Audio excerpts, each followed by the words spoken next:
Nós estamos num ponto bem, diria que central de um grande quadrado, um corredor, entre as comunas de Chazay-Montrachet, Poligny-Montrachet, Blenny, que é um vilarejo muito pequeno com meia dúzia de casas, e Saint-Aubin.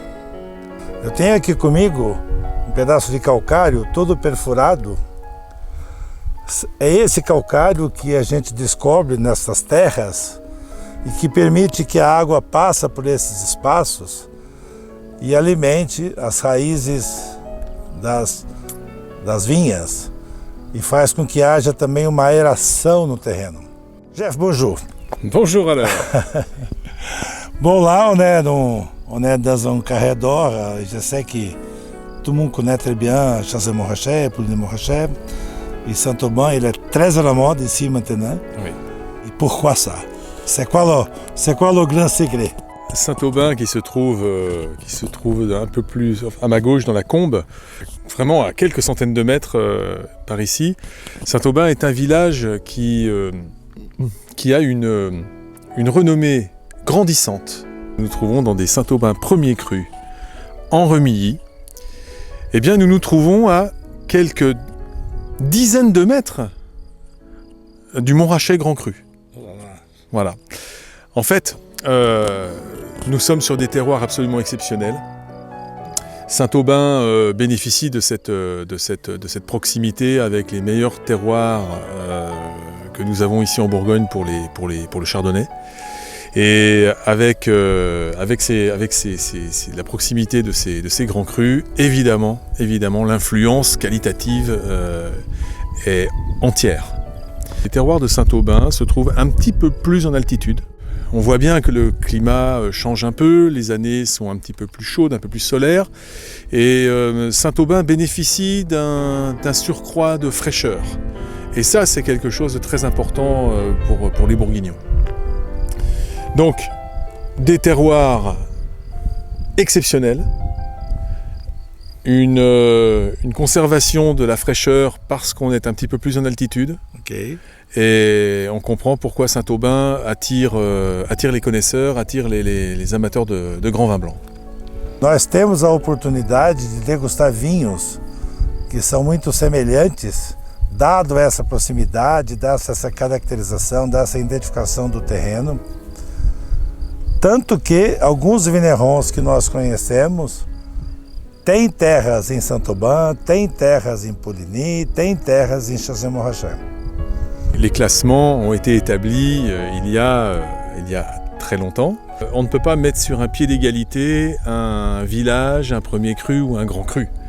Même si, comme c'est le cas ici, nous sommes dans un premier cru qui est juste à côté d'un grand cru, on ne peut pas considérer que nous sommes dans un grand cru. Ça, c'est pas possible. On peut pas, c'est pas bien de dire ça. En revanche, la proximité d'un grand cru fait que ce premier cru-là est considéré comme un peu comme un super premier cru.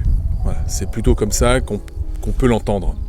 Le Saint-Aubin premier cru en Remilly est un premier cru extrêmement recherché. Nous sommes donc côté Puligny, comme la Bourgogne.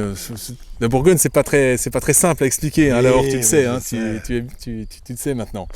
Nous avons sur le versant côté Chassagne, nous avons également des Saint-Aubin premiers crus. Et dans la continuité des premiers crus de Chassagne-Montrachet, nous avons un Saint-Aubin premier cru en Charmois, extrêmement bien situé lui aussi. Il faut avoir à l'esprit qu'en Bourgogne, il y a d'excellents terroirs, même sur les premiers crus et même sur certains villages qui sont extrêmement bien situés. Nous sommes sur un coin, tu as parlé de carré magique, c'est vraiment un carré magique. Puligny-Montrachet, Chassagne-Montrachet, Saint-Aubin, Blenny et Meursault qui est juste à côté, on a des terroirs vraiment d'excellence et même des climats de villages ont des expressions de terroir absolument incroyables.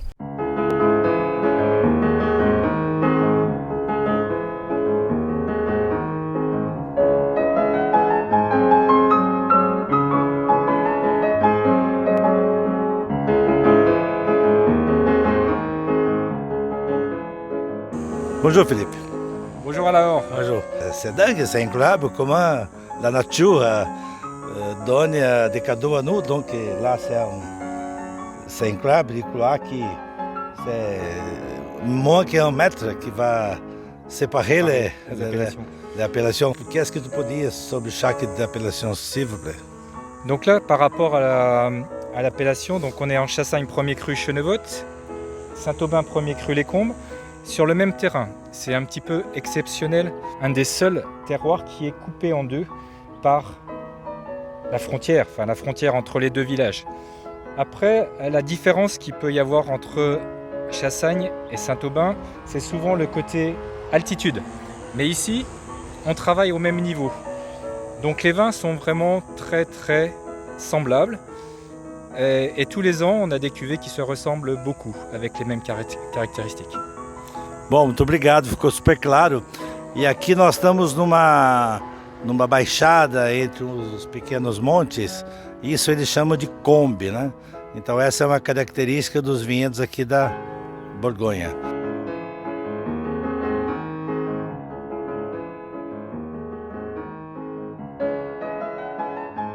Como falamos, né, da vinha, da imagem da vinha, do trabalho, de muito esforço. Agora estamos aqui na cave. E aí vamos degustar um Saint-Aubin. Saint-Aubin, c'est 19 vin? 2020. 2020. É um vinho que está em formação, que está em... Ele é prêt déjà ou pas? On va voir. On va boire? Bon. Là on travaille tout le temps, hein? C'est pas facile, hein? Bom, isso é uma experiência incrível, porque a gente consegue acompanhar a evolução do vinho. Isso se faz, eles fazem isso todos os dias, né? E a gente tem uma oportunidade de fazer isso raramente. É realmente um grande prazer.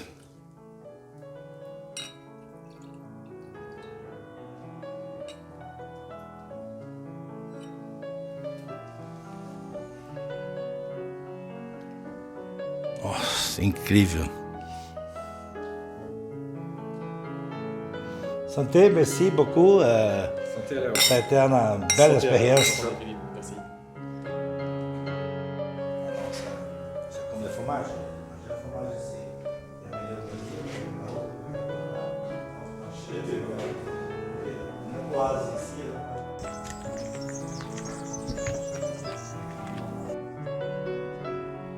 Ça fait du bien à Lahore, il marche un petit peu. Oui, oui.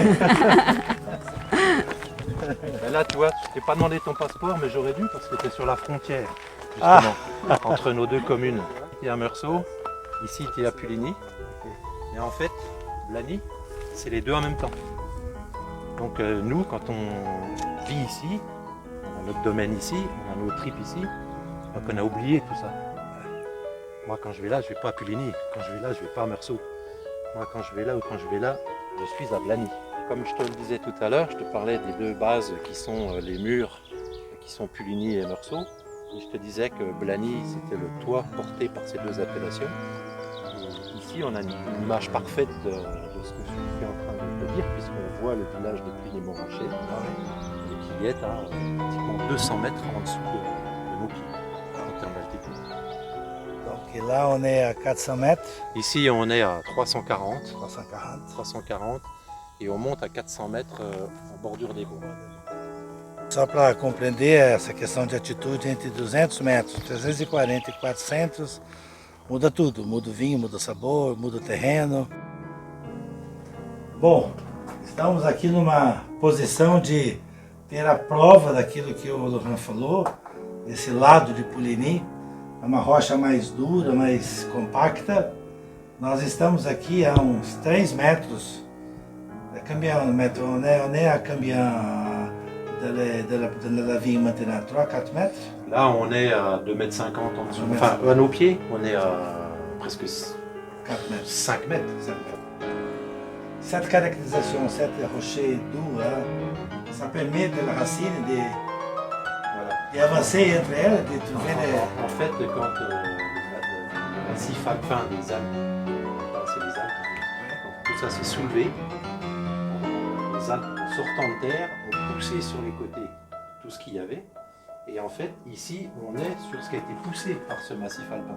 C'est pour ça qu'on a l'impression d'avoir ces espèces de couches. On dirait que ces pierres ont été façonnées par l'homme, parce que c'est cette poussée qui a organisé ces structures-là, en fissurant la roche.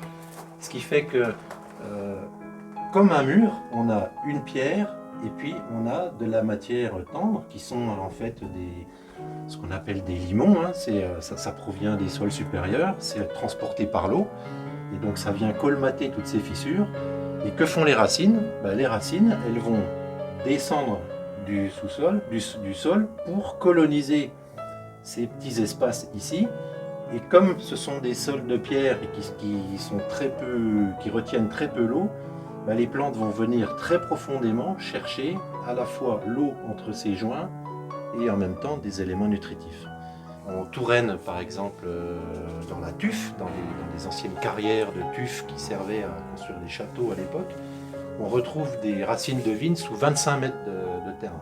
Et ce qui est incroyable, c'est que ces racines, elles prennent, en prenant le profil de ces roches, elles ne sont pas forcément circulaires. Elles peuvent être triangulaires, carrées. Elles ont toutes les formes puisque la plante s'adapte.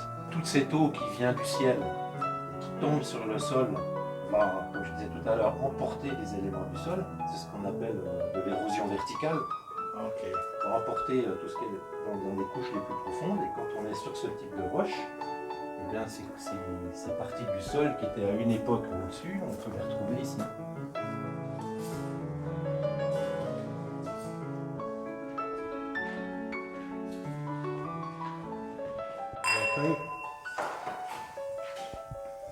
Saúde, meus amigos.